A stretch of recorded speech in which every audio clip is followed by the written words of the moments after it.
2 minutes, thank you. I thank the Minister for his reply. It seems very clear that this employer has not engaged, not just with the employees, but with the departments. And it's very clear from what you said. I think it's outrageous that workers should be treated like this. Many of them now have even left the country.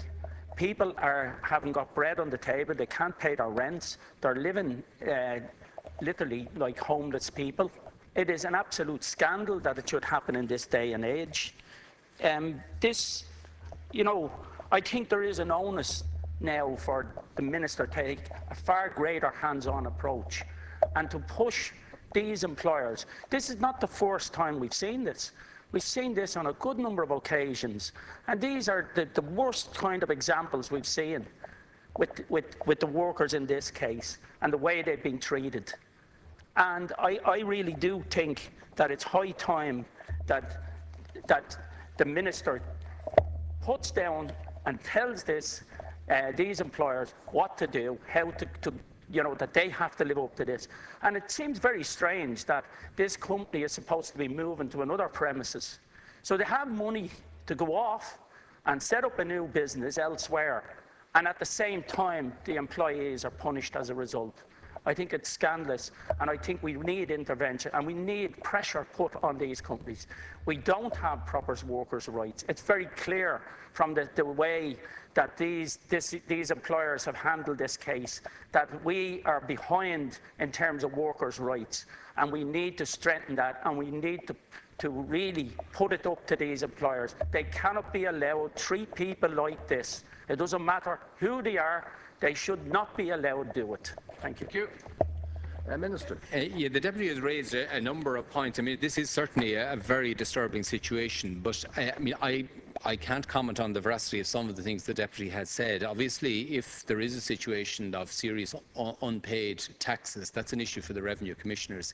And as you know, they have powers in respect of any company which fails or has unpaid taxes. They have very, very extensive powers, including the power to put such a company into liquidation.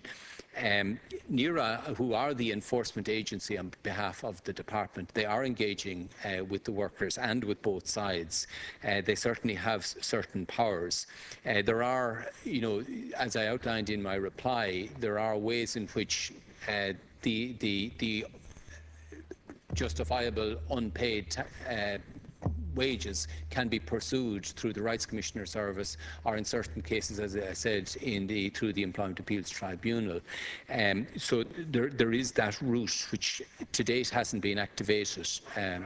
It's at a situation that none of the, if you like, the triggers have yet been activated that can be pursued in this case.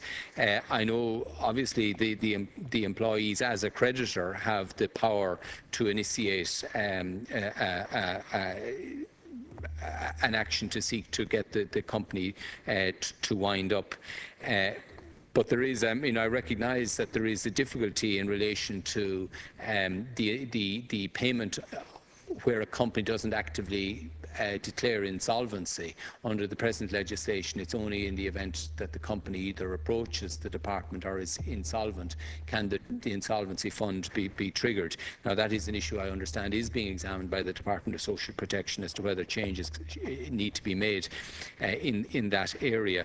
But in this situation, we're still, NERA is engaging with both sides. None of the, if you like, mechanisms have yet been activated, either redundancy mechanism, the Rights Commissioner mechanism. So we are at a point where, the services of my department will continue to be available in whatever department, either through NERA or, if necessary, through the Labour Relations Commission to assist in this case. So I hope that we can come to a solution, and I know that the agencies are very actively engaged with this. And if you want to add additional material from, clearly you've made statements there which are clearly material, particularly in relation to the revenue commissioners, if they in such a matter. Thank you. That completes topical issues.